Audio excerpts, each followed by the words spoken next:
So behind me here, I have a whole bundle of lumber, and I'm about to open it up. I am really hoping it's still in good condition. This is a kit cabin. I actually have two of them. Two kit cabins that I got for like a crazy good deal from somebody. They had a whole vision and dream. They were getting up there in years. They were about 82 years old, and they decided that they couldn't deal with it, and so they traded me for some boat time with my boat, and I've got them. They've been sitting here like this for about 2 years now. I'm a little worried. All this lumber has gone rotten, honestly. The only way to know is going to be to open them up. I haven't wanted to open them up yet because they're actually really well wrapped. So I'm going to open them up, start building these cabins, start putting them together. Fingers crossed that I'm going to open it up and find a whole bunch of good wood. Let's dig in and find out. Look at that. It's all still totally dry. Oh my God, that makes me so happy. Looks amazing. This is really exciting. Now I get to put together a Lincoln Log set. I haven't played Lincoln Logs since I was a little kid. Now I'm gonna play Lincoln Logs. Let's do this. Let's take a look at this here. The instructions are perfectly dry. So I don't think you guys maybe understand that these boards have been sitting under those wraps for 2.5 years. That is an obscene amount of time. And honestly, I spent a lot of days worrying, sleepless nights over those 2.5 years wondering, oh my God, is all that wood rotten yet? And to come and find it all completely dry. Look at these, the instructions, perfectly dry, like they were just packed yesterday. They don't even smell mildewy. There's a tiny amount of water on the end of this board, but it's definitely not rotten. It's just a little bit wet. These cabins are not like the classic Alaska log cabin. This is like prefab little log cabin kit. It's called the Bermuda XL. Looks super cute, really. Look at that, super cute. I don't know if you guys can tell. The staple here has a little bit of rust on it, so some moisture did get in here, but it didn't really damage any of the instructions, which is pretty cool. I was just looking over the instructions here, and everything's in the metric system, which, you know, I just look at that like, wow, thank you for this opportunity to expand my mind a little bit. I do not own a metric tape measure, so that is going to be a little bit of a pain in the butt. I also noticed that the floorboards, well, the floor joists, what supports the floorboards, they are a little bit chintzy. And I'm debating just replacing those right off the bat with something more substantial. They're like a 2x2 practically. They're like that tall and like that wide pine. You know, if they were made out of oak, they'd be great or something, but they're not. It's just pine. They seem a little bit smaller than I would like for a building of this size. These here, the rafters, the roof, those are burly. Those look great. So I just had Google convert 529 centimeters to the imperial system. And through this process, I really realized how stupid the system is that we use. So Google converted it for me, and it said 208.27 inches, which I was like, okay, great, but how many feet is that? So then it gave me, I asked again how many feet, and then it said 17.36. I was like, okay, 0.36 of a foot. So I had it break it down again, and then it gave me 17 feet 4 inches and another decimal point. And I was like, God, you know? And then I said, okay, give me the last little bit in a fractions, that point whatever it was into a fraction. And then it said 5/16. So it just really made me realize that, like, we're using like 3 different systems to break down these numbers with the imperial system that we use here in the United States. Like 17 feet, right? So we got feet, and then we've got inches, which is not any representation of a base 10 number. There's 12 inches in a foot. And then from there, we don't even break the inches down into a decimal point. We break it down into a fraction. So it doesn't really relate. It's definitely not a base 10 again. We've got 5/16. So I'm using like 3 different numerical systems where realistically just the metric system, oh my God, it just makes so much more sense. It's all just base 10, and you just break it down into a decimal point from there. It's like, Why don't we all do that? Why? Oh, America, sometimes you just disappoint me, honestly. The one thing I will say about the imperial system that we use is that for me, my foot is pretty close to a foot long, so I can like really easily pace off like, you know, how long something is. But then I guess with like a meter you can too. You just pace off about, you know, a whole yard or something like that, and you go, okay, yeah. If you walk down the side of a house, you can go, okay, it's about this long. You know, so they can do that, we can do that. Honestly, you know, I think the metric system is easier. I'm just not used to it, so it's just different. But hey, it's an opportunity to learn something new, which is always good, right? Expand the mind, stretch it, bend it. Don't get confined into our stupid little boxes that we put ourselves in with thinking that we do things the right way. It's just a different way. Different is good because it makes us more capable to handle more things, right? I need to buy a metric tape measure, or I just keep having Google convert things really poorly for me. That's what I've learned in this situation. So I'm gonna call up my good friend Jeff and see if he can't help me get a metric tape measure. Hey Jeff, I'm doing good. Yeah, thanks. Hey, can you send me up a metric tape measure? Well, I know I live in the United States, but you know, don't worry about it. I'm building a cabin, but I need a metric tape measure because it's gonna be easier to work on it that way. What do you mean you don't have one? I thought you had everything. That was the whole point of the Amazon thing. Like, have everything when somebody needed it. You're on the super yacht? I thought that was the whole point of the super yacht. You know, why do you need it so big? Why's it got to be so big if you don't have like everything on there? I thought that was like the idea. Build a giant boat, and then you could just have everything on there and then deliver it around the world. Yeah, kind of like Santa Claus. That's not what it's for? The yacht? What the heck's it for? Just for you?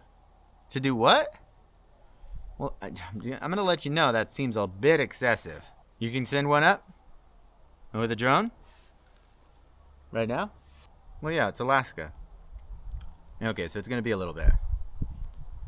Yeah, well, one with inches and metric would probably be nice. You have one? Okay.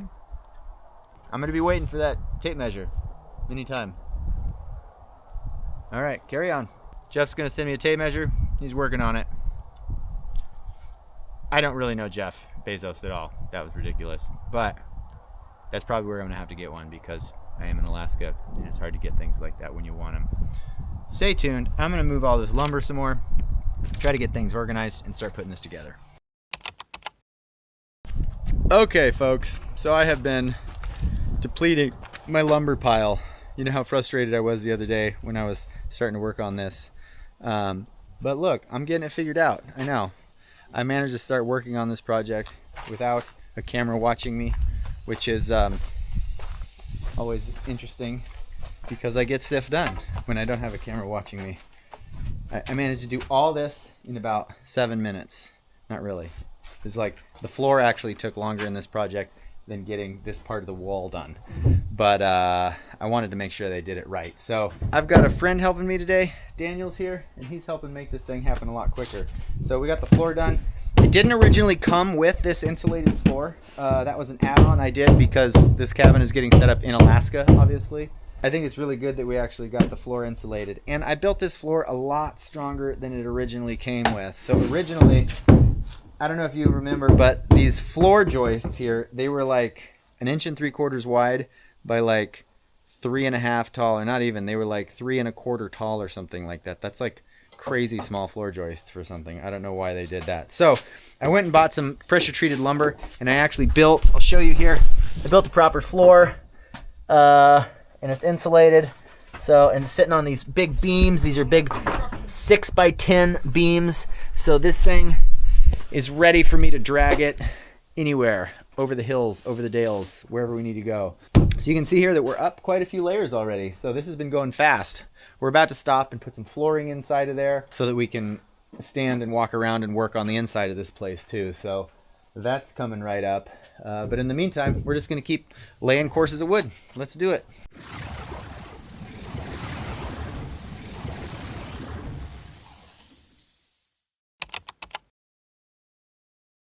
Well, it's a whole new day. We got the floor put in yesterday, got the walls up kind of a ways. Daniel has other obligations today, so he's not helping me, but gonna keep banging away on some of these logs. Look there. There's the floors all put in. So that is, borrowed a flooring nailer from a friend of mine. So it's nailed. It's also glued down. I don't like squeaky floors if I can avoid it. So anyways, this is pretty good. Got a floor done, and I'm just gonna kind of keep going up with logs until I've had enough. These are really satisfying to put in right here. You just like back and forth, back and forth. This is definitely, I'm just playing Lincoln Logs. That's all I'm doing. It's Lincoln Logs for grown-ups. So let's get into it.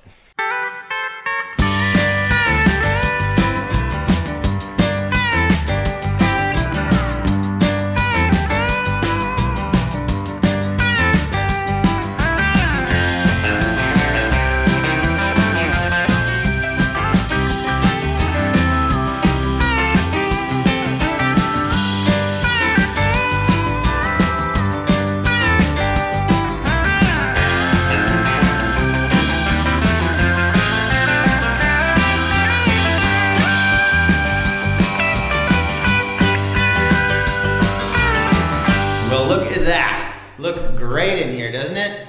Holy cow. Super cool cabin. It's been a long day, but like all spring days, the day's not done. I need to go help Eve with some things at the high tunnel real quick, so I'm gonna run the skid steer over there. I'm gonna run home real quick, and then I'm gonna go to the high tunnel. She needs help, so I'm gonna go see what is going on over there. One thing that helps me really not get as stressed out is when my lovely husband can help me with some of the tasks that are more challenging for me or just require things that he's better at. This is why Ivan and I work so well most of the time, is because we have complementary skills. So the tasks I need done that he will hopefully be able to help me with is installing my solar vent openers, which are at the tippy top of my high tunnel. I also need my watering system kind of put back together. This is something I can do, but his brain just has this wonderful mechanical genius that problem solves more quickly than I do. I also need my bridge removed and dirt filled in with drainage pipe underneath. It has holes in it that are total ankle breakers. It's rotting. So I'm just worried me, children, or grandparents who inevitably are a little more fragile are going to hurt themselves. So hopefully he'll be here soon. So we've got these solar vent openers, that's what they're called. And it opens some big windows in the ends of the high tunnel. They're up here. They're these big rectangular windows right here. They use this thing called a wax motor, and basically this has a heat expanding wax inside of it, and when it warms up in the sunlight, this rod pushes out, and it's just totally passive, doesn't take any electricity or anything like that, and it pushes this rod out and it opens those windows up so that it can vent excess heat, because it can definitely get too hot in here in the summertime. So these windows, I just untied it, and they're spring loaded, but they open up like that. See, and so that lets it vent. But I basically just take these little wax motors and I screw it in there. And depending on how far you screw it in, the window will open more or less. But I usually put them in almost all the way. That way it opens them up a lot when it warms up in here. We should start to see some action pretty soon here too, so they work real well. We have to pull them out in the wintertime though, because the wax can freeze. It's a water-based wax of some kind, and it can freeze and they can get damaged. So every winter I go up there in the fall, I pull them out, we put them in our root cellar where they can't freeze, and then in the spring I come back and I install them. And some of the honeydews in the garden that I do for my honey. All right, so let's see if that goes on. Oh, it might work. Okay, I'm gonna actually assemble it. Yeah. How do you know which way that filter goes, or can it go either way? Yeah, it doesn't matter. I'm always like, is it this way? Is it that way? Oh, yeah, it's Is that definitely going snug. crooked? No, it's Okay. correct. It's just Crooked. very snug. Snug, yeah. Well, we'll have to see. Oh, I didn't get a chance to clean that filter. Sorry, I got distracted. All right, let's go turn it on and see what happens. Fire away. Uh-oh. Oh. Just Yeah, letting it- all the things are open. I know. I'm just letting it flush out a little bit. Oh, yeah, that's smart. Oh. What's that? That's the one that used to go down to your lower garden. Oh. You shut it off right there. Okay. Okay, it looks pretty clear now. I'm gonna shut it off. Oh God, I'm getting water in my boot. Not boot. Let's see what happens here. It's holding. It's not leaking. Oh, good. Yeah. Oh, good. So I think we're good there. Yeah. So we have a pretty good, it's a little funky, but it's a automatic watering system. So everything is on timers. All these valves in different areas, so Eve can kind of control which area in the garden she's watering next, which we did this a long time ago, and it's still working. It's amazing. I know. I use the drip tape like over and over and over again too. Sometimes I have to patch it, but it's kind of incredible. I'm like Plugged into the amazing at fixing and like getting things set up. Like very functional, but not always like the most perfect aesthetically. Yeah. Look, I took the time to like wire all this really, really thoughtfully and nicely, but then it's also still pretty funky. All over the place. And all over the place. But like all these connections, like I soldered and shrink tubed all these connections. I was like, these will not fail on my watch. Which is like, they're all still good, but at the same time, they're all still kind of funky. But it's working. It's working, and it's worked for, well, I was just talking about, like, when did I get this high tunnel? Like 12 years ago. 12 years ago. I've been gardening for longer than that, and this is all still working. So we hope. It's the final test. Just do the electronics work. It turns on. It turns on. Give it a minute. Looks like it's still waking up. There we go. All right, now you just need to set it.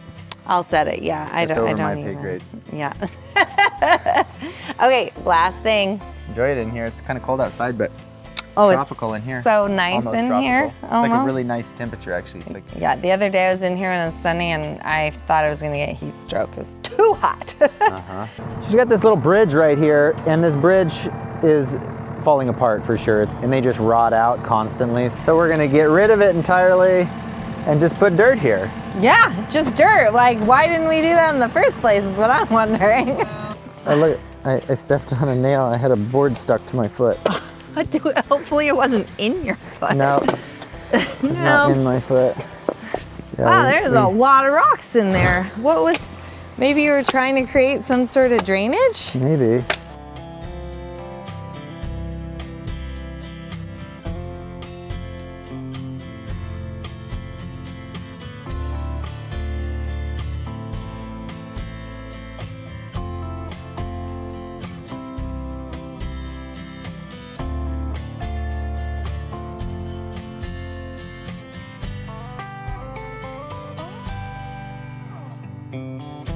I like it.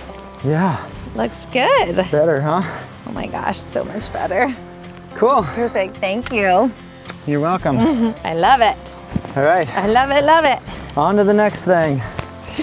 On to the next.